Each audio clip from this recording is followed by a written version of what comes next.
Bună dimineața, dragii mei! Vă salutăm de aici, de la Global Leadership Summit în Dubai.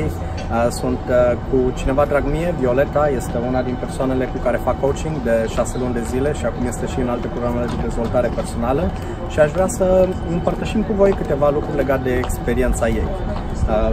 Bună ziua tuturor, în primul rând! Ea este general manager aici în Dubai, într-o companie de design interior.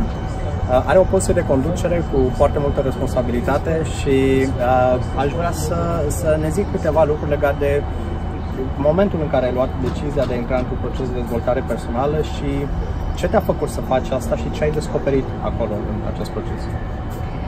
Momentul în care am luat decizia a fost exact momentul în care mi-am schimbat locul de muncă și m-am trezit într-o poziție cu foarte multe responsabilități, într-un moment în care nu eram foarte sigură pe mine și în care îmi pusesem niște limite pe care nu puteam să le depășesc și am decis că aș avea nevoie de cineva care să mă ghideze și să mă provoace să reușesc în jobul pe care tocmai îl luasem și să mă ajute să depășesc aceste limite. Și care au fost cele mai mari surprize pe care le-ai descoperit în proces? Adică oamenii la început își imaginează anumite lucruri și se gândesc că o să fie ceva într-un anumit fel. A fost așa cum te așteptai procesul ăsta sau a fost diferit? A fost puțin diferit. Inițial am crezut că voi sta acolo și voi asculta pe cineva dându-mi sfaturi, dar am fost surprinsă în mod plăcut pentru că nu am primit o soluție de la o persoană externă, ci am fost provocată să descoper singură problemele și pașii pe care aș putea să urmez să depășesc aceste probleme. Exact asta, ca și parte din procesul de coaching, asta este cel mai important lucru, pentru că noi nu vrem să zicem oamenilor ce să gândească, vrem să-i ajutăm pe ei să învețe cum să gândească.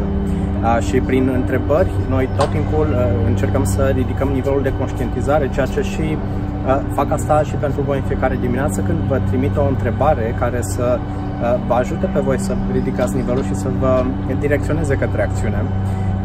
Și după aia, după partea asta, ai ales să intri și într-un program de public speaking. Acum ești în grupul de public speaking care în curând va fi lansat și în România. Într-o bună zi o să vă zic detalii legate și de asta. Și ai intrat și în programul Design Your Future, programul de 6 luni. Ce te-a făcut să mergi mai departe? În primul rând, faptul că lumea a remarcat o schimbare în 6 luni de zile, atât la locul de muncă cât și în cercul de prieteni, și mi-am dat seama că încă se poate lucra și mi-am dat seama că pot schimba și pot depăși anumite limite pe care înainte credeam că nu le pot depăși, iar public speaking e o provocare nouă pentru mine. Bun, adică vezi, deja vorbești în fața camerei aici și fără emoții.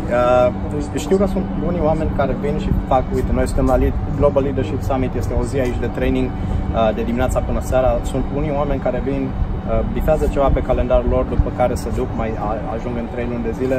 Tu, în schimb, ai făcut alegerea de a intra într-un proces continuu, în fiecare zi faci câte ceva.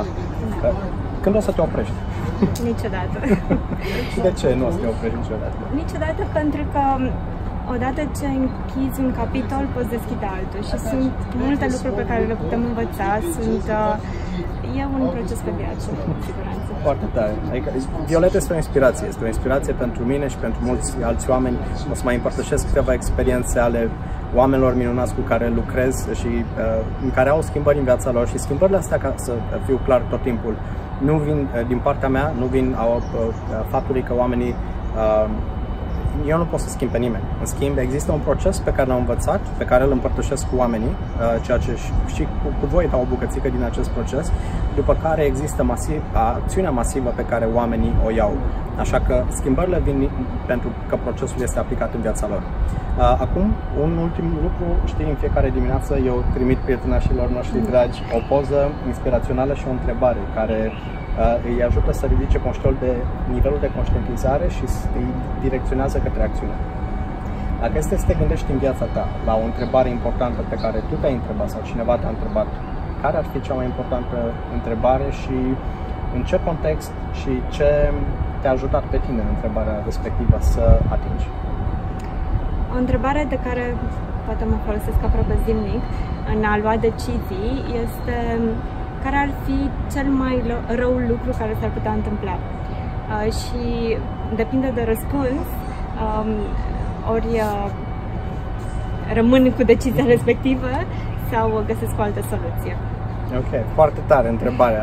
Asta este o întrebare pe care și Dale Carnegie în How to Stop Worrying and Start Living, cum să te îngrijorezi mai puțin și să începi să trăiești sau ceva de genul, nu știu cum a fost adusă, o întreabă și vă recomand pentru astăzi, atunci când vă gândiți la anumite decizii pe care ați vrea să le luați în anumite momente critice în viața voastră, să stați să vă gândiți, ok, care e cel mai rău lucru care se poate întâmpla din toată experiența aceasta și după aceea, exact cum face Violeta, să vă gândiți, merită să merg mai departe sau nu merită. Așa că asta este întrebarea pentru voi. Vă doresc o zi fantastică. Văd că au început oamenii înăuntru. Mergem imediat, că următorul speaker o să fie John Maxwell și de-abia aștept, adică este speakerul meu preferat. Așa că vă doresc o zi bună. Vă mulțumesc!